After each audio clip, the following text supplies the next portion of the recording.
Hi. Niju Das Tihar ജയിലിൽ jetty പുറത്ത് നിൽക്കുന്നവന്മാരുടെ വല്ല വിവരവുമുണ്ടോ? നരേന്ദ്രമോദിയുടെ കയ്യിലല്ലേ ഇവന്മാരെ കിട്ടിയിരിക്കുന്നത്. അജിത് ഡോവൽ അല്ലേ പുറത്തു നിന്ന് വേണ്ടുന്ന എല്ലാ സഹായ സഹകരണങ്ങളും ചെയ്യുന്നത്. അതുകൊണ്ട് അവര് പുറത്ത് വരാതിരിക്കുന്നതാണ് അവരുടെ ശേഷിക്കുന്ന ആരോഗ്യത്തിന് നല്ലത് എന്ന് അവരും തീരുമാനിച്ചു. കാരണം ജാമ്യത്തിന് പോയിട്ടും കാര്യമില്ല, ജാമ്യവും കിട്ടുന്നില്ല. പിന്നെന്താ വഴി? ഒഴുക്കിന് അനുകൂലമായിട്ട് നീന്തുക. തൽക്കാലം കുറച്ച് ചന്ദനത്തിരിയൊക്കെ കത്തിച്ചു വെച്ചിട്ട് അവിടെ അങ്ങോട്ട് തുടരുക. വേറെ വഴിയൊന്നുമില്ല. ഇന്നലെ രാത്രിയാണെന്ന് തോന്നുന്നു, ഒരുപാട് ആളുകൾ എനിക്ക് അയച്ചു തന്ന ഒരു വീഡിയോയുടെ ലിങ്ക്. അതിനകത്ത് എന്നെ പരാമർശിക്കുന്നത് കൊണ്ട് എനിക്ക് ആ ഭാഗം എടുക്കാതെ പറ്റില്ല. നമ്മുടെ ഒരു കൊടും ഭീകരനുണ്ടല്ലോ, തീഹാർ ജയിലിൽ കഴിയാൻ 100% ബാധ്യതപ്പെട്ട ഒരു സുഹരി. അല്ല, ഡിബേറ്റിനൊന്നും വരില്ല. ഡിബേറ്റ് എന്ന് കേട്ടാൽ തന്നെ മുട്ടുപറിക്കുന്ന കക്ഷിയാ. കക്ഷിക്ക് ചുമ്മാ പുറത്തിരുന്ന് ആരെയെങ്കിലുമൊക്കെ ഒന്ന് ചൊറിയണം. എന്നാ വല്ല അകക്കാമ്പുമുണ്ടോ, വല്ല കഴമ്പുമുണ്ടോ പറയുന്ന വസ്തുതകൾക്ക്? ഇല്ല. എല്ലാവരെയും കളിയാക്കുക, പരിഹാസമാണ് കക്ഷിയുടെ കലാവാസനയിൽ മികവാർന്ന് നിൽക്കുന്നത്. ഞാൻ കക്ഷിയെ വല്ലാതെ മൈൻഡ് ചെയ്യാറില്ല. കാരണം കാമ്പില്ല. ഓരോരുത്തരുടെയും കൂടെ നിന്ന് ഫോട്ടോ എടുക്കുക, അതൊന്ന് പോസ്റ്റ് ചെയ്യുക, അവരെ പരിഹസിക്കുക, എല്ലാം തികഞ്ഞ ഒരു കക്ഷിയാണെന്നാണ് കക്ഷിയുടെ വിചാരം. എനിക്ക് അയാളോട് പറയാനുള്ളത്, ഒരിക്കല് 20 കാളകള്, പോത്തുകൾ തന്നെ ആയിക്കോട്ടെ, മൂരി വേണ്ട, കാള അല്ല പോത്ത്, 20 പോത്തുകൾ നടന്നു പോകും. അപ്പോ മുന്നിൽ പോകുന്ന പോത്ത് വളരെ സന്തോഷവാനായിട്ട് നടന്നു പോകുവാണ്. അപ്പോ രണ്ടാമത് പോകുന്ന പോത്തുണ്ട്, മുന്നിൽ പോകുന്ന പോത്തിന്റെ പിൻഭാഗം നോക്കിയിട്ട് കളിയാക്കുക. ഇതെന്താ ഇത്, വാലിന്റെ അടിയിൽ ഒരു സുനയൊക്കെ, അയ്യേ. അപ്പൊ രണ്ടാമത് പോകുന്ന പോത്തിനെ നോക്കി, പോത്തോ കാളയോ എന്തോ ആവട്ടെ, അതിനെ നോക്കി മൂന്നാമത് പോകുന്നവര് കളിയാക്കുക. അങ്ങനെ വന്ന് 19 കഴിഞ്ഞ് 20ാമത്തെ പോത്തിലെത്തി നിൽക്കുമ്പോൾ 20ാമത്തെ പോത്ത് വിചാരിക്കുന്നത്, എന്റെ പിൻഭാഗം നോക്കി കളിയാക്കാൻ പുറകിൽ ആരും ഇല്ലല്ലോ എന്നാ. നാട്ടുകാര് മൊത്തവും കാണുന്നത് 20ാമത്തെ പോത്തിന്റെ പിൻഭാഗമാണ്. അത് നോക്കിയിട്ടാണ് ആളുകൾ ചിരിക്കുന്നത് എന്ന് പറയുന്നത് പോലെ, നമ്മുടെ ഈ കൊടും ഭീകരൻ ചിന്തിക്കുന്നത് അയാൾ എല്ലാം തികഞ്ഞ ഒരാളാണ് എന്നാണ്. പക്ഷേ അയാൾ ഒരു 0 ആണ് എന്ന് ഞാൻ തെളിയിച്ചു തരാം. അയാൾ ഒന്നിനും പോകുന്ന ആളല്ല. അയാള് ഞാനുമായിട്ടൊരു ഡിബേറ്റിനിരിക്കാൻ തയ്യാറാണോ എന്നൊന്ന് ചോദിക്കും. അയാൾ ഇത് കേൾക്കുന്നുണ്ടെങ്കിൽ വെറുതെ സോഷ്യൽ മീഡിയയിൽ ഇരുന്ന് വളവള എന്ന് പറഞ്ഞ് കുറച്ച് PR വർക്കുകാരെ കൊണ്ട് പോസ്റ്റ് ചെയ്യിപ്പിച്ചിട്ടൊന്നും കാര്യമില്ല ഉസ്താദെ. ജോസഫ് മാഷിന്റെ ആ ഉണങ്ങാത്ത മുറിവുകൾ ഉണ്ടല്ലോ, ആ പുസ്തകം വെച്ച് ചിരിച്ച് പോസ്റ്റ് ചെയ്ത ഒരു വ്യക്തിയാണ് അയാള്. അയാളുടെ മനസ്സിലുള്ള ആ ഒരു വിരോധം എത്രമാത്രം തീക്ഷ്ണമാണ് എന്ന് കേരളം കണ്ടതാണ്, അനുഭവിച്ചറിഞ്ഞതാണ്. അതിന് പ്രത്യേകിച്ച് പറയാനൊന്നുമില്ല. ഇനിയിപ്പോ ഞങ്ങളൊക്കെ പറയുന്നതല്ല ഇസ്ലാമും മുസ്ലിമും എങ്കിൽ അത് തെളിയിക്കാനല്ലേ ചാലഞ്ച്, അത് തെളിയിക്കാനല്ലേ ഡിബേറ്റുകള്, സംവാദങ്ങള്. ആളുകൾ അറിയട്ടെന്നേ. നിങ്ങൾ പറയുന്നതും നിങ്ങൾ കാണിക്കുന്നതുമൊക്കെ പത്തരമാറ്റ് തനി തങ്കത്തിലുള്ള മതേതരത്വമാണ് എന്ന് ആളുകൾക്ക് തെളിയിച്ചു കൊടുക്കാൻ വായോ. ലക്ഷണമൊത്ത വിഭാഗീയതയും വർഗീയതയും അന്യമത വിരോധവും കൊള്ളയും കൊലയും ബലാത്സംഗവുമാണ് ഈ മതം പഠിപ്പിക്കുന്നതെന്ന്, ഈ ഗ്രന്ഥം പഠിപ്പിക്കുന്നതെന്ന് തെളിയിക്കാൻ ഞാൻ തയ്യാറാ. ഈ മതത്തിന്റെ ദൈവീകതയും ഈ ഗ്രന്ഥത്തിന്റെ ദൈവീകതയും പ്രവാചകന്റെ മാനവ വീക്ഷണങ്ങളും ഇതൊക്കെ ജനങ്ങൾക്കൊന്ന് മനസ്സിലാകട്ടെ. നമ്മൾ തയ്യാറാണല്ലോ. നമ്മൾ ആരെയും കൊല്ലാൻ പറയുന്നില്ല, ആരും കൊല്ലപ്പെടണമെന്ന് പറയുന്നില്ല, മറ്റുള്ളവരെ വെറുക്കണമെന്ന് പറയുന്നില്ല. ഇടുങ്ങിയ വഴിയിലൂടെ നടന്നു വന്നാൽ പോലും എതിരെയുള്ളവന്റെ തുണി പൊക്കി നോക്കി അവന്റെ ലിംഗാഗ്ര ചർമ്മം ഛേദിച്ചിട്ടുണ്ടോ ഇല്ലയോ എന്ന് നോക്കി അവനെ തള്ളിയിടാനും അവനോട് നീരസം പ്രകടിപ്പിക്കാനും ഒന്നും നമ്മൾ ആരും പറയുന്നില്ലല്ലോ. അതുകൊണ്ട് ഉസ്താദെ, ഒളിഞ്ഞും തെളിഞ്ഞും കളിയാക്കലുകളും പരിഹാസങ്ങളും വില കുറഞ്ഞ ചില വിധികളും ഒക്കെ ഒന്ന് മാറ്റിവെച്ചിട്ട് ഒരു ഓപ്പൺ ചാലഞ്ചിന് തയ്യാറാണ് ഉസ്താദെ. കേരള ചരിത്രം ഇന്നോളം കണ്ടതിൽ വെച്ച് റെക്കോർഡായിട്ടുള്ള ഒരു സംവാദം വരട്ടെ ഉസ്താദെ. ആളുകൾക്ക് അറിവല്ലേ വേണ്ടത്? ഏതു വിഷയത്തിലും ജനങ്ങൾ അപ്ഡേറ്റഡ് ആയിരിക്കണമെന്നല്ലേ എന്നെ പോലെയുള്ള ആളുകൾ ആഗ്രഹിക്കുന്നത്? നിങ്ങൾ ആഗ്രഹിക്കുന്നത് 6-ാം നൂറ്റാണ്ടിന്റെ മതത്തിൽ പിടിച്ചു നിർത്താനാ. അതവിടെ നിന്നോട്ടെ. ഇനിയും അല്ലാഹു വല്ലാത്തവരുടെ പക്കൽ നിന്നായിരുന്നു ഈ ഗ്രന്ഥമെങ്കിൽ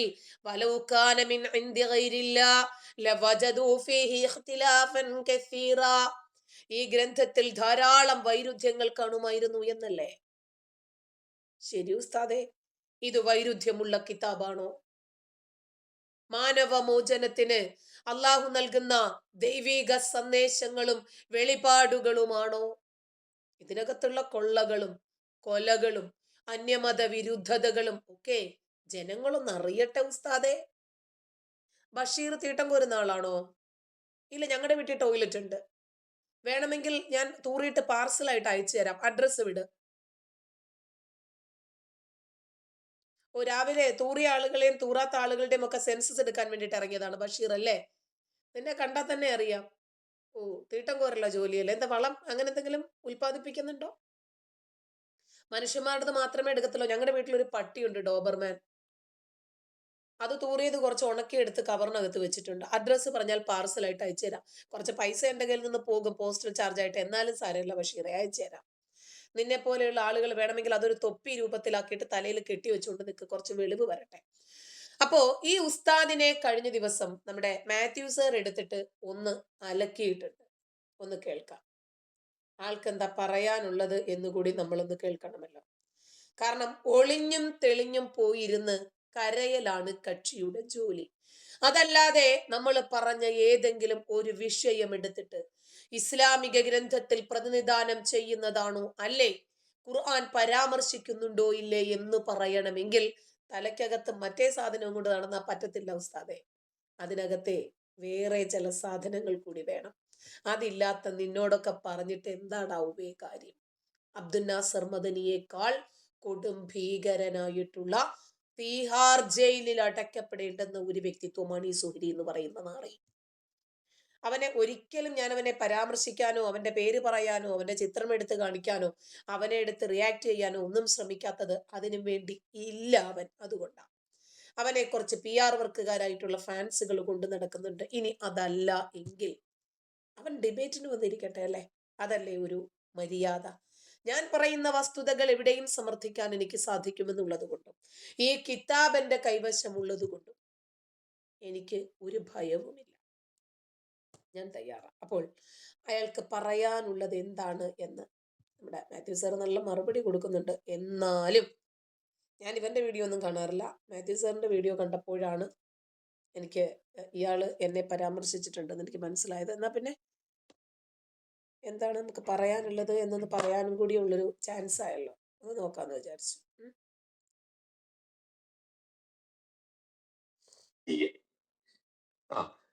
കേരളത്തിൽ ഇസ്ലാം വിട്ടുപോയ ചില ആളുകളുണ്ട്. ഒന്ന് രാമസിംഹം, അറിയാം, അലി അക്ബർ, അദ്ദേഹത്തിന്റെ പൂർവാശ്രമത്തിലെ നർമ്മദാൻ, ജാമിദ, ആരിഫ് ഹുസൈൻ, ഇങ്ങനെയുള്ള ആളുകൾ എന്താണ് ഇന്ന് ചെയ്യുന്നത് എന്ന് നിങ്ങൾ അനലൈസ് ചെയ്യുക. തലയ്ക്കകത്ത് ആളുതാമസമുള്ളവർക്കു മാത്രമേ മുറിയാ ഉസ്താദെ ഞങ്ങൾ പറയുന്നത് എന്താണ് എന്ന് ബോധ്യപ്പെടൂ. മുറിയണ്ടിയാണോ അല്ലേ എന്ന് തുണി പൊക്കി നോക്കി പഹൽഗാമിൽ ആളുകളെ കലിമ ചൊല്ലിച്ച് കൊന്നപ്പോൾ എവിടെയായിരുന്നു ഉസ്താദെ? കണ്ടില്ലല്ലോ. അതിനെക്കുറിച്ച് ഉസ്താദ് ഒന്നും പറഞ്ഞില്ലല്ലോ. ഇപ്പോൾ ഓസ്ട്രേലിയയിലെ ഒരു തന്തയും 50 വയസ്സുള്ള ഒരു തന്തയും 24-കാരനായിട്ടുള്ള ഒരു മോനും കൂടി 72 144 ഹൂറികളെ രണ്ടുപേരും മാറി മാറി കളിക്കാൻ വേണ്ടി ചിതറിത്തെറിച്ചപ്പോൾ 50 തവണ വെടിയുതിർത്ത് നിരപരാധികളായ 10-16 പേരെ കൊന്നുകളഞ്ഞപ്പോൾ അതിനകത്ത് മതമില്ലായിരുന്നു ഉസ്താദെ. ഈ കാര്യങ്ങളൊക്കെ ജനങ്ങളെ ബോധവൽക്കരിക്കലാണ് ഉസ്താദെ എന്റെ ജോലി. എനിക്ക് എന്റെ ജോലിയെ കുറിച്ച് മാത്രം പറഞ്ഞാൽ മതിയല്ലോ. ഏ ഈ പാള കിതാബിൽ 6-ാം നൂറ്റാണ്ടിൽ പ്രവാചകൻ കണ്ടിട്ടു പോലുമില്ലാത്ത പ്രവാചകൻ ഇറങ്ങി എന്ന് നിങ്ങൾ അവകാശപ്പെടുന്ന ഈ പുസ്തകത്തിലുള്ളതത്രയും മാനവരാഹിത്യങ്ങളാണ് എന്ന് ബോധ്യപ്പെടുത്തലാ ഞങ്ങളുടെ ജോലി, എന്റെ ജോലി. ഇതിനകത്തെ കൊള്ളയും കൊലയും ബലാത്കാരങ്ങളും കൊള്ളയടികളും ജനങ്ങൾക്ക് ബോധ്യപ്പെടുത്തി കൊടുക്കല എന്റെ ജോലി. അത് ഞാൻ ഭംഗിയായി ചെയ്യുന്നുണ്ട്. തലയ്ക്കകത്ത് 6-ാം നൂറ്റാണ്ടിലെ ഗോത്രമത ചിന്തകൾ ശരിയാണ് എന്ന് നിറച്ച ആളുകളോട് പറഞ്ഞിട്ട് കാര്യമില്ല. പ്രവാചകൻ 1000 പെണ്ണുങ്ങളെ ഒരുമിച്ച് കളിച്ചിട്ടുണ്ടെങ്കിൽ ആ കളി പുണ്യമാണ് എന്ന് പറയുന്ന, 1000 പേരുടെ തലയരിഞ്ഞിട്ടുണ്ടെങ്കിൽ ആ തലയരിയൽ കാരുണ്യമാണ് എന്ന് പറയുന്ന, പ്രവാചകൻ മദ്യപിച്ച് ലെക്കുകെട്ട് പെണ്ണുങ്ങളെ കയറി പിടിച്ചിട്ടുള്ളത് പുണ്യമാണ് എന്ന് പറയുന്ന അത്തരത്തിലുള്ള ആളുകൾക്ക് ഇത് തിരിയത്തില്ല ഉസ്താദെ. ഇത് തിരിയണമെങ്കിൽ ഇതിനകത്ത് എന്തെങ്കിലും വേണം. ഹൃദയം കൊണ്ട് ചിന്തിച്ചാൽ ഞങ്ങൾ പറയുന്നത് എന്താണെന്ന് തിരിഞ്ഞു കിട്ടത്തില്ല ഉസ്താദെ. ഉസ്താദിന് ഫേസ്ബുക്കിലൂടെ പന്നിത്തീട്ടം തിന്നാന്ന മലയാളത്തിൽ ഒരു ചൊല്ല്, അതിന് പറയുക ഹറാമായിട്ടുള്ള അഡ്വർടൈസ്മെന്റിലൂടെയുള്ള വരുമാനം വാങ്ങിച്ച് തിന്നിട്ട് ഹലാലാണ് എന്ന് പറഞ്ഞ് വീമ്പിളക്കി PR വർക്കുകാരെ കൊണ്ട് ഫോട്ടോ ഇടിപ്പിച്ച് ലൈക്ക് വാങ്ങിച്ച് അതിനകത്തുനിന്ന് കിട്ടുന്നത് കൊണ്ടുപോയി നക്കിയിട്ട് കലാലാണ് കലാലാണെന്ന് ഉളുപ്പില്ലേ ഉവ്വാ നിനക്കൊക്കെ?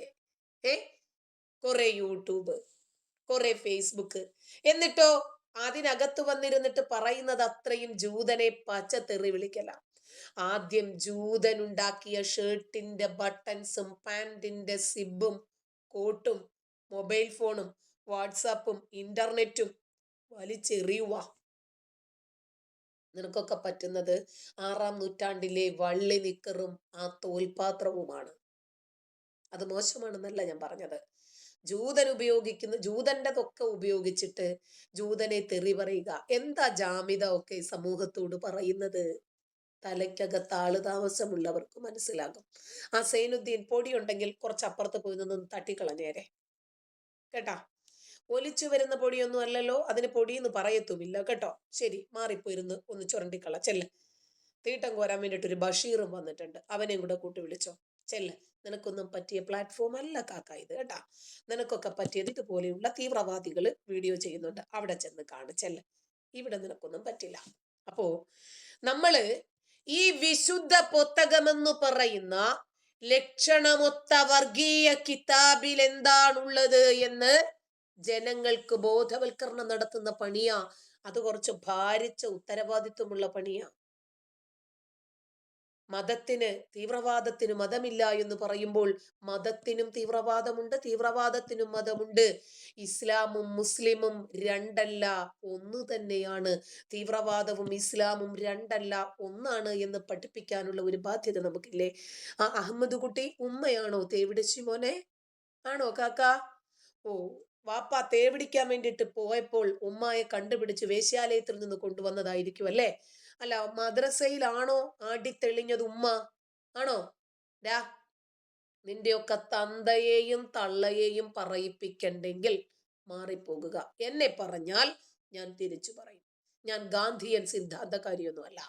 ഒരു കർണത്തടിച്ചാൽ അടുത്ത കർണം കാണിച്ചു കൊടുക്കാൻ, വാപ്പായെ പറഞ്ഞു കഴിഞ്ഞാൽ ഉമ്മായെ കൂടി പറ എന്ന് പറയത്തക്ക രൂപത്തിലുള്ള കഴിവുകെട്ട ആളൊന്നുമല്ല ഞാൻ. എന്നെ തേവിടിച്ച് ആദ്യം മലയാളം ഒന്ന് എഴുതാൻ പഠിക്കണം നാറികളെ. അത് കഴിഞ്ഞിട്ട് പോരേടാ നിന്റെയൊക്കെ ഈ കൂത്താടല്. ആദ്യം 10 തെറിയെങ്കിലും അക്ഷരത്തെറ്റില്ലാതെ ഒന്ന് എഴുതാൻ പഠിക്കടാ നാറികളെ. അഹമ്മദ് കുട്ടി ചിലപ്പോ കുഴിയിലേക്ക് കാലും നീട്ടിയിരിക്കുന്ന മലരനായിരിക്കും. അവൻ എന്റെ ലൈവിൽ കയറി വരണ്ട, വല്ല കാര്യവുമുണ്ടോ? ഇതിനകത്ത് കയറി വന്നിട്ട് തന്തയ്ക്കും തള്ളയ്ക്കും തെറി വാങ്ങി കൊടുക്കുക. എടാ, എന്നെ വിളിച്ചാൽ ഞാൻ നിന്നെയും വിളിക്കും, നിന്റെ തന്തയെയും വിളിക്കും. നിന്റെ തന്തയും തള്ളയും ഒക്കെ കുഴിയിലാണെങ്കിൽ അവിടെ നിന്ന് മാന്തി എടുത്ത് പുറത്ത് കൊണ്ടുവന്ന് ഞാൻ നിർത്തും. കേട്ടോ? ആ, അപ്പോ ആവശ്യമില്ലാതെ ഇതിനകത്ത് വന്നിട്ട് കമന്റ് ചെയ്ത് കഴിഞ്ഞാല് അതായിരിക്കും ഫലം. പിന്നെ നിന്നെയൊക്കെ ചെള്ളയടിച്ച് തിരിക്കാൻ ഇതിനകത്ത് ഓപ്ഷൻ ഉണ്ട്. ജൂതൻ ഉണ്ടാക്കിയത് കൊണ്ട് ആ ഒരു പോയിന്റ് കൂടി വെച്ചിട്ടാണ് പോയത്. ശരി, ഇതിന് ഇദ്ദേഹം പറയുന്ന മറുപടി കൂടി കേൾക്കാം. ഈ ആരിഫ് ഹുസൈനും ജാമിദയും ഒക്കെ മതം വിട്ടുപോയി. അതുപോലെ നമ്മുടെ രാമസിംഹനും ഒക്കെ. എന്റെ പൊന്നു ഉസ്താദെ, അവർ ആരെങ്കിലും കൊല്ലാൻ പോയിട്ടുണ്ടോ? അവരെവിടെയെങ്കിലും ആരെങ്കിലും ആക്രമിച്ചിട്ടുണ്ടോ? അവര് വളരെ നന്നായി നല്ല എൻലൈറ്റഡ് ആയിട്ടുള്ള മനുഷ്യരാ. അവരിത് ഇസ്ലാം എന്ന് പറയുന്ന ഈ കാളകൂട പ്രശ്നത്തെ പറ്റി നന്നായി പഠിച്ച് മനസ്സിലാക്കി ആളുകളെ പഠിപ്പിക്കുകയല്ലേ ചെയ്യുന്നു. മദ്യം വിളമ്പുന്ന യേശു, മാതൃബഹുമാനമില്ലാത്ത യേശു, കളവ് പറയുന്ന യഹോവ, ഹിന്ദുക്കൾ ബഹുദൈവ വിശ്വാസികൾ, ഇങ്ങനെയൊക്കെ പറഞ്ഞ ആളുകളെ അപമാനിക്കുന്ന രീതി നിങ്ങൾ ചെയ്തിട്ടുണ്ടോ? ഈ കേരളത്തിൽ എന്നാണ് ഇസ്ലാം വിമർശനം ആരംഭിച്ചത്? ഞാനൊക്കെ 2000 ഒരു പുസ്തകം മേടിച്ച്, ഖുർആൻ പുസ്തകം മേടിച്ച് വായിച്ചതാണ്. 2000 വേൾഡ് ട്രേഡ് സെന്റർ ആക്രമിക്കുന്ന കാലത്താണ് ഞാൻ ഒരു പുസ്തകം മേടിച്ചത്. ആ പുസ്തകത്തിൽ പറഞ്ഞിട്ടുള്ള എല്ലാ തിന്മകളും, അതോടൊപ്പം തന്നെ ആ അന്യമത വിരോധവും, ബഹുദൈവ വിശ്വാസികളോടുള്ള സമീപനവും, ക്രിസ്ത്യാനികളോടും ജൂതനോടുള്ള വിരോധവും എല്ലാം വായിച്ചിട്ട് അതെല്ലാം അണ്ടർലൈൻ ചെയ്ത് കൃത്യമായി നോട്ട് എഴുതി എന്റെ ഖുർആനിൽ വെച്ചിട്ടുള്ള. നിങ്ങളുടെ പഴയ ഇയർഫോണുകൾ ഇപ്പോഴേ എറിഞ്ഞു കളയൂ.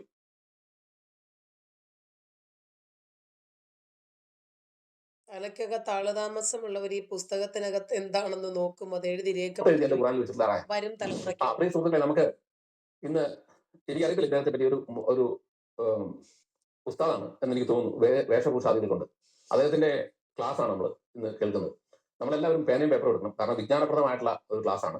ആധുനിക ലോകത്തിന്റെ മൂല്യങ്ങളെ എങ്ങനെ മുമ്പോട്ട് കൊണ്ടുപോകാൻ ഇസ്ലാമിലൂടെ എന്ന് അദ്ദേഹം പറയുന്നത്. നമുക്ക് അതൊന്ന് കേൾക്കാം. അപ്പൊ ആദ്യം തന്നെ ക്ലാസ്സിലേക്ക് പോകാം. ഓരോ സമയം കളയുന്നതിന് മുമ്പ് ഇസ്ലാമിന്റെ ചൗപ്പടി അവസാനം താഴെയിരിക്കാൻ പോകണം. ആർക്കെങ്കിലും ഇസ്ലാമിനെ രക്ഷിക്കാൻ താല്പര്യമുണ്ടെങ്കിൽ വേഗം ഇഷ്ടം ഒലിച്ചു പോകാൻ പോകണം. കേട്ടോളി. ഇസ്ലാം എന്ന് പറയുന്ന ആശയത്തെ ശവപ്പെട്ടിയിലെ അവസാനത്തെയാണ്. അത് പത്താമത്തെ കൊടിയാണ്. ഇനി അതിന് ആശയപരമായി മുമ്പോട്ടുണ്ട്. കാരണം അതിന്റെ സ്പിരിച്വൽ സൈഡ് വളരെ മോശം. പൊളിറ്റിക്കൽ ഇസ്ലാമാണ്. മഹാനായ മുഹമ്മദ് ഭൂമിയിലേക്ക് കൊണ്ടുവന്ന ഈവിളും ഇൻഹ്യൂമനും ഒഴിച്ച് ഇതൊക്കെ മറുപടി പറഞ്ഞ് നമ്മുടെ സമയം, നമ്മുടെ ഊർജ്ജം, നമ്മുടെ തൊണ്ടയിൽ വെള്ളം എത്തിക്കുന്നതിന് പകരം ചില കാഴ്ചകൾ, ചില യാഥാർത്ഥ്യങ്ങൾ കാണിച്ചു കൊടുത്താൽ. അല്ല ഉസ്താദേ, ഇതിനൊക്കെ മറുപടി പറയണമെങ്കിലേ കുറച്ച് കാര്യങ്ങളൊന്ന് പറയേണ്ടി വരും ഈ പുസ്തകത്തിനകത്തുള്ളതേ. കാരണം ജനങ്ങൾക്കതറിയാം. നിങ്ങൾക്കതറിയുന്നതിനേക്കാൾ വ്യക്തമായും സ്പഷ്ടമായും കൃത്യമായും ജനങ്ങൾക്കതറിയാം. പ്രത്യേകിച്ച് ആ മുസ്ലിങ്ങൾക്കതറിയാം.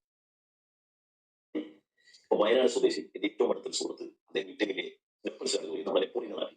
അവിടെ ഓരോ വെള്ളിയാഴ്ച കഴിയുമ്പോഴും ആളുകൾ കാണുന്ന നയനമനോഹരമായ കാഴ്ച നിങ്ങൾക്ക് വേണ്ടി പങ്കുവെക്കുക. നമ്മുടെ വർത്തമാന സമയങ്ങളിലല്ല, ഓരോ ചുമ കഴിയുമ്പോഴും ഇറ്റലിയിൽ നെപ്പോൾസിൽ നടക്കുന്ന എന്താണ് നിങ്ങൾ കണ്ടു. അതല്ല, നിങ്ങൾക്ക് അവര് പറഞ്ഞു, ഇവര് പറഞ്ഞു, മറ്റവര് പറഞ്ഞു എന്നതല്ലാതെ മതകിതാബ് എന്താണ് പറഞ്ഞത് എന്ന് പറഞ്ഞിട്ട് ഇസ്ലാമിനെ വളർത്താൻ ധൈര്യമുണ്ടോ ഉസ്താദേ? നിങ്ങൾ അവര് പറഞ്ഞതും ഇവര് പറഞ്ഞതും മറ്റവര് പറഞ്ഞതും ഒന്നും അല്ലല്ലോ ജനങ്ങളോട് പറഞ്ഞു ബോധവൽക്കരണം നടത്തേണ്ടത്.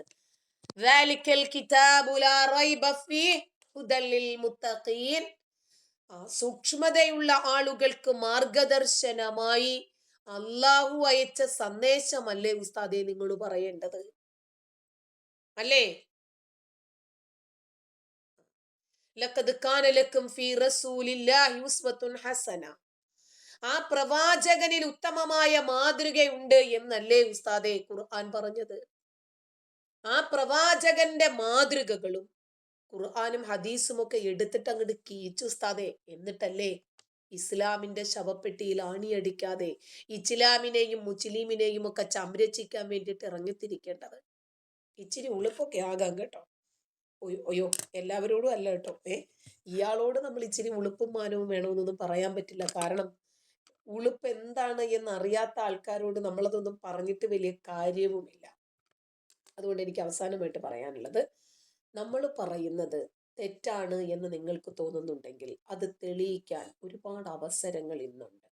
പ്രത്യേകിച്ച് ഒരുപാട് ഡിബേറ്റിന് വേണ്ടിയിട്ടുള്ള അവസരങ്ങളുണ്ട്, സാഹചര്യങ്ങളുണ്ട്. അതിന് എന്നെ സംബന്ധിച്ചിടത്തോളം ഞാൻ തയ്യാറുമാണ് കേട്ടോ. ഞാൻ എന്താണ് പറയുന്നത് എന്ന് മറ്റുള്ളവരോട് വെളിപ്പെടുത്താൻ ഞാൻ തയ്യാറാണ്. തെറ്റ് സംഭവിച്ചാൽ അത് തിരുത്താനും തയ്യാറാണ്. പ്രത്യേകിച്ച് യാതൊരു മുന്നൊരുക്കങ്ങളുമില്ല. പിന്നെ തെറി പറഞ്ഞാൽ തിരിച്ചും അത് പ്രതീക്ഷിക്കണം. അനാവശ്യം പറഞ്ഞാൽ തിരിച്ചതിൻ്റെ അപ്പുറം പ്രതീക്ഷിക്കണം. തന്തയ്ക്ക് വിളിച്ചാൽ ഞാൻ തന്തയുടെ തന്തയ്ക്ക് വിളിക്കും. കളിയാക്കിയാൽ ഞാൻ അതിൻ്റെ അപ്പുറം കളിയാക്കും. പരിഹസിച്ചാൽ ഞാൻ അതിൻ്റെ അപ്പുറം പറയും. അതുകൊണ്ട് ഇതിനെല്ലാം തയ്യാറായിട്ട് വേണം വരാൻ. ഷഠനോട് ഷാഠ്യമേ പാടുള്ളൂ. വെട്ടാൻ വരുന്ന പോത്തിനോട് വേദമോതിയിട്ട് കാര്യമില്ല. അതുകൊണ്ട് ഈ നിങ്ങൾക്ക് എന്താണോ ലഭിക്കണം എന്ന് നിങ്ങൾ ആഗ്രഹിക്കുന്നത് അത് നിങ്ങൾ കൊടുക്കണമെന്നാണല്ലോ.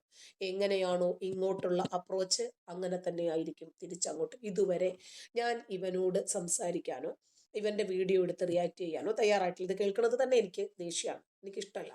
കാരണം മാന്യമായിട്ടുള്ള വിമർശനങ്ങളാണ് നമുക്ക് കേൾക്കാൻ താല്പര്യം. ഇത് ഇയാൾ എല്ലാത്തിനും തികഞ്ഞവനാണ്, അവന്റെ മോന്ത കണ്ടിട്ടുണ്ടോ, എല്ലാത്തിനും തികഞ്ഞവനാണ് എന്ന രൂപത്തിലാണ് ആള് വന്ന് പ്രസംഗം നടത്തുന്നത്. അപ്പോൾ കൂടുതലൊന്നും ഞാൻ പറയുന്നില്ല. അങ്ങനെ ബോഡി ഷെയ്മിങ് നടത്തലും വ്യക്തിപരമായി തേജോവധം ചെയ്യലും ഒന്നും എൻ്റെ ലക്ഷ്യത്തിൽപ്പെട്ടതല്ല. ആളതൊക്കെ ചെയ്യാറുണ്ട്. അതാ ഞാൻ പറഞ്ഞത്, ആൾ അങ്ങനെ ചെയ്താൽ തിരിച്ചും അത് തന്നെ പ്രതീക്ഷിക്കണം. മനസ്സിലായ? ഇനിയും അങ്ങനെ ഒരു വിട്ടുവീഴ്ച ചെയ്ത് മുന്നോട്ട് പോകാൻ ഞാൻ ആഗ്രഹിക്കുന്നില്ല. ഇയാള് എൻ്റെ ഒരുപാട് വീഡിയോകൾ എടുത്തിട്ട് എന്തൊക്കെയോ കാണിച്ചു കൂട്ടിയിട്ടുണ്ട് കേട്ടോ. കഴമ്പില്ലാത്തത് കൊണ്ടാണ് ഞാൻ അതിലേക്ക് തിരിയാത്തത്. അതുകൊണ്ട് ഞാൻ പറയുന്നു, ഇസ്ലാമിക ഗ്രന്ഥങ്ങൾ അല്ലെങ്കിൽ ഇസ്ലാമിന്റെ ശവപ്പെട്ടിയിൽ അവസാനം അണിയടിക്കാൻ വന്നൊക്കെ പറഞ്ഞിട്ടല്ലേ അയാൾ പറയുന്നത്. ഒരു ഡിബേറ്റിന് ഇരിക്കും ഉസ്താദേ, അല്ലേ? എന്നെ സംബന്ധിച്ചിടത്തോളം എനിക്കതാണ് പറയാനുള്ളത്. ഞാൻ പറയുന്നതിൽ എന്തെങ്കിലും തെറ്റുണ്ടെങ്കിൽ അത് തിരുത്താൻ ഞാൻ തയ്യാറാണെന്നേ. അത് തെറ്റാണ് എന്ന് ബോധ്യപ്പെട്ട് കഴിഞ്ഞാൽ ഇപ്പൊ തിരുത്തുന്നതിന് എന്താ പ്രശ്നം? എനിക്കങ്ങനെ പിടിച്ചു നിൽക്കണം, കട്ടിച്ചു തൂങ്ങണം എന്നൊന്നും ഞാൻ ആഗ്രഹിക്കുന്നതേ ഇല്ല. അങ്ങനെയൊന്നും പ്രതീക്ഷിക്കുന്ന ഒരാളുമല്ല. അതുകൊണ്ട് എന്ത് സംഭവിച്ചാലും ശരി അത് ജനങ്ങളുടെ മുമ്പിൽ തെളിയിക്കാൻ ഞാൻ തയ്യാറാണ്.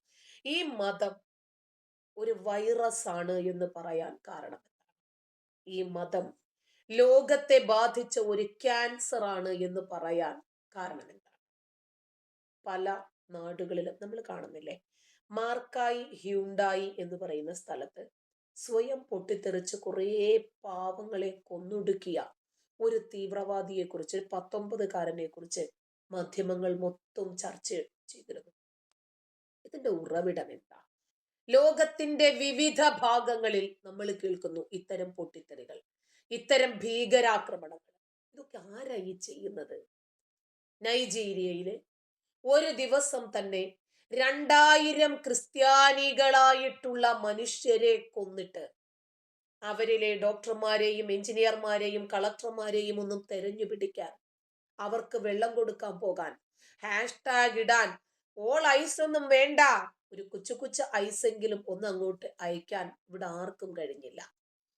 അപ്പോ 2 കന്യാസ്ത്രീകളെ ഉത്തരേന്ത്യയിൽ അറസ്റ്റ് ചെയ്ത സമയത്ത് രാജ്യം മുഴുവനും പന്തം കൊളുത്തി പ്രകടനം നടത്തിയ ആളുകളെ പോലും കാണാനില്ല എന്നതൊരു വസ്തുതയാണ്. തീവ്രവാദത്തെ എങ്ങനെ നിങ്ങൾ വിളിപ്പിച്ചിരുന്നാലും ശരി, ആര് ചെയ്താലും തീവ്രവാദം തീവ്രവാദമാണ്. അത് നമ്മുടെ രാജ്യത്ത് അതിനെ വളരാൻ അനുവദിക്കില്ല എന്നത് നരേന്ദ്രമോദിയുടെ ഒരു തീരുമാനമാണ്. ഇപ്പോ വൈറ്റ് കോളർ ഭീകരത നമ്മൾ കണ്ടു. തീവ്രവാദത്തിന് മതമുണ്ടോ ഇല്ലേ എന്ന് നിങ്ങൾ പറയണം, അല്ലെ? നമ്മൾ ഇതൊക്കെ നിരന്തരം കാണുവാണ്. നമ്മൾ കാണുന്നു, നമ്മൾ കേൾക്കുന്നു, നമ്മൾ മനസ്സിലാക്കുന്നു. പ്രതികരിക്കേണ്ടുന്ന വിഷയമാണെങ്കിൽ നമ്മൾ പ്രതികരിക്കുകയും ചെയ്യുന്നു. ഇപ്പോ അന്വേഷണവുമായി പൂർണ്ണമായും സഹകരിക്കുമെന്നാണ് അൽഫല യൂണിവേഴ്സിറ്റിയിലെ അധികൃതർ പറഞ്ഞതായിട്ടൊരു വാർത്ത വന്നത്. അവരെന്താ തീരുമാനിച്ചിരുന്നത്? ചെങ്കോട്ട പൊട്ടിത്തെറിപ്പിക്കാൻ, അല്ലെ? ഒരു കാറ് നിറയെ സ്ഫോടക വസ്തുക്കൾ പിടിച്ചെടുത്തു. 32 കാറുകളായിരുന്നു ഇവരെ സ്ഫോടനത്തിന് വേണ്ടിയിട്ട് തെരഞ്ഞെടുത്തത്. 32 കാറുകളിൽ 2 പേര് വീതം, 64 പേര്. ഈ 64 പേര് 64 ഇടങ്ങളിലായി, ഏറ്റവും കൂടുതൽ അമുസ്ലിങ്ങൾ തിങ്ങിപ്പാർക്കുന്ന അവരുടെ ആഘോഷ ദിനങ്ങളൊക്കെ വരുമ്പോൾ അവരെ കൊന്ന് നമുക്കും പൊട്ടിത്തെറിക്കാം. മറ്റവരാണെങ്കിൽ റിസിൻ എന്ന് പറയുന്ന ഹലാൽ ഉൽപ്പന്നങ്ങൾ മറ്റുള്ളവർക്ക് കൊടുത്ത് കുത്തിവെച്ച് നമ്മളെ കൊണ്ട് പറ്റുന്നത് പോലെ കുറച്ച് കാഫിറുകളെ ഇല്ലാതാക്കാൻ കഴിഞ്ഞാൽ അതൊരു ചെറിയ കാര്യമാണോ? അങ്ങനെ അവരും ശ്രമിക്കട്ടെ. ശരി, കുഴപ്പമൊന്നുമില്ല. ഇപ്പോ ഇടയ്ക്കിടയ്ക്ക് പ്രൊഫഷണൽ കോൺഫറൻസ് എന്ന ഓമന പേരിട്ട് പഠനം കഴിഞ്ഞ് പുറത്തുപോയ ഡോക്ടർമാരെയും ഇപ്പോൾ മെഡിസിന് പഠിച്ചുകൊണ്ടിരിക്കുന്ന മെഡിക്കൽ വിദ്യാർത്ഥികളെയും ഒക്കെ വിളിച്ചുകൂട്ടി അൽഫല യൂണിവേഴ്സിറ്റി ചർച്ച നടത്തുന്നു. ഈ വിഷയങ്ങളൊക്കെ അവരുമായിട്ട് സംസാരിക്കുന്നു. ഇതൊക്കെ ഈ സഹകരണത്തിന്റെ പരിധിയിൽ വരുമോ എന്നത് അന്വേഷണ ഉദ്യോഗസ്ഥർ ചോദിക്കുന്നുണ്ട്.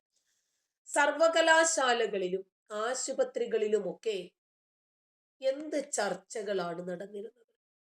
ഏറ്റവും കൂടുതൽ കാഫിറുകളെ ആര് കൊന്നൊടുക്കുമെന്നോ, എങ്ങനെ കൊന്നൊടുക്കുമെന്നോ, പിടിക്കപ്പെടാതിരിക്കാൻ എന്ത് തത്വം അവലംബിക്കണമെന്നോ. 2014 ഇതുപോലെയൊരു ഭരണമാറ്റം വന്നിട്ടില്ലായിരുന്നെങ്കിൽ, നരേന്ദ്രമോദി അധികാരത്തിൽ വന്നിട്ടില്ലായിരുന്നെങ്കിൽ, ഇന്ന് 2025 ചെങ്കോട്ട പൊട്ടിത്തെറിപ്പിക്കാൻ ഉദ്ദേശിച്ചപ്പോൾ തന്നെ അത് പിടിച്ചു. 2900 കിലോഗ്രാം സ്ഫോടക വസ്തുക്കളുമായി ഒരു ഷഹീൻ സെയ്ദ് എന്ന് പറയുന്ന ഹൂറിയെ അടക്കം ATS പൊക്കിയെടുത്തു. NIA ആണ് അന്വേഷണം മുമ്പോട്ട് കൊണ്ടുപോകുന്നത്. ഒരു പക്ഷേ നരേന്ദ്രമോദി അധികാരത്തിൽ വന്നിട്ടില്ലായിരുന്നെങ്കിൽ ഈ രാജ്യത്തിന്റെ അവസ്ഥ എന്താകുമെന്ന് ചിന്തിച്ചു നോക്കിക്കേ. പഹൽഗാം അടക്കമുള്ള കാര്യങ്ങളൊന്ന് ചിന്തിക്കണം. മുംബൈ ഭീകരാക്രമണത്തിന്റെ സൂത്രധാരനായിട്ടുള്ള തഹാവുർ ഹുസൈൻ റാണ അടക്കമുള്ള ആളുകളുടെ കാര്യങ്ങൾ കൂടി ഒന്ന് പരിഗണനയിലെടുക്കണം. എന്താകുമായിരുന്നു അവസ്ഥ? ഉത്തരേന്ത്യക്കാരന്റെ ഔദാര്യത്തിന് മുമ്പിൽ ഇന്ന് രാജ്യം നമസ്കരിക്കുക. ഭാവിയില് ഒരു പക്ഷേ ജനസംഖ്യാശേഷി കൂടുമോ ഇല്ലേ?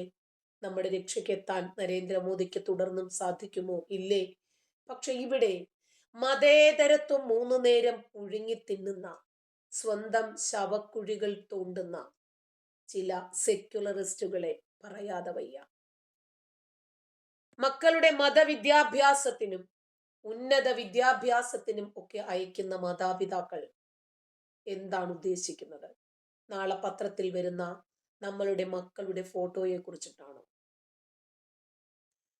ഇപ്പോ 24-കാരൻ ഓസ്ട്രേലിയയില് സിഡ്നിയില് പൊട്ടിത്തെറിക്കാൻ വന്നത് ഓർമ്മയില്ലേ? മിനിഞ്ഞാന്ന്. അവനും ഉന്നത പഠനത്തിന് പോയ ആളാ. എന്തോ പാച്ചാനാ പോകുന്നത്? എങ്ങനെ കാഫിറുകളെ പെട്ടെന്ന് ഇല്ലാതാക്കാമെന്നോ? എല്ലാ മതത്തിനും ബാധകമല്ലേ എന്ന ഒരു ചോദ്യം ഉയരാം. ഇല്ല, ഒറ്റ വാക്കിൽ ഇല്ല. കാരണം മറ്റു മതങ്ങളുടെ പേരിൽ സംഘടിക്കുന്നവരൊക്കെ നിരന്തരമായി അതാത്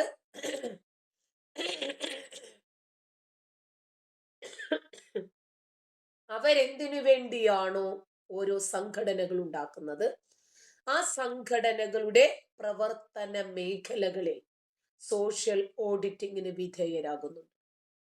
RSSനെ നോക്ക്, NSS, അതുപോലെ SNDP, ഇതൊക്കെ ഞാൻ ഉദാഹരണം പറഞ്ഞത് മാത്രമേ ഉള്ളൂ. ഈ സംഘടനകളൊക്കെ നമ്മുടെ മതവിഭാഗങ്ങളെ മാത്രം വളർത്തി മറ്റവരെയൊക്കെ കൊല്ലാൻ വാളെടുക്കണം എന്ന് പറയുന്ന പ്രസ്ഥാനങ്ങളല്ല. അതുകൊണ്ടാണ് എവിടെയും നമ്മൾ വിമർശിക്കപ്പെടുന്നത്.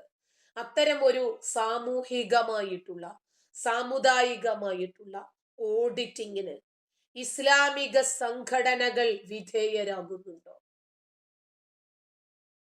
അങ്ങനെ ഒരു ഓഡിറ്റിങ്ങിന് വിധേയരാകാത്തിടത്തോളം കാലം തീവ്രവാദത്തിന് മതമുണ്ട്. ഇവര് രാഷ്ട്രീയത്തിൽ മതം കലർത്തി, അങ്ങനെയാണ് ഇവർ തെരഞ്ഞെടുപ്പിൽ അധികാരത്തിലേറാൻ വേണ്ടിയിട്ട് ശ്രമിക്കുന്നത്. ഒരു കാക്ക പറയണതൊന്ന് കേട്ടു വയ്ക്കോ.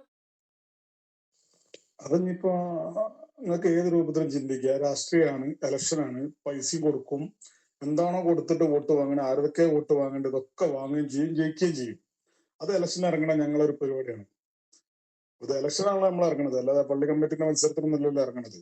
അപ്പൊ അതുകൊണ്ട് കൃത്യമായി ഞങ്ങൾക്ക് അതറിയാം ഇലക്ഷനിൽ എങ്ങനെ ജയിക്കണം, എന്ത് ചെയ്യണം എന്നുള്ളതിനെ കുറിച്ച് എല്ലാവരും തർക്കം.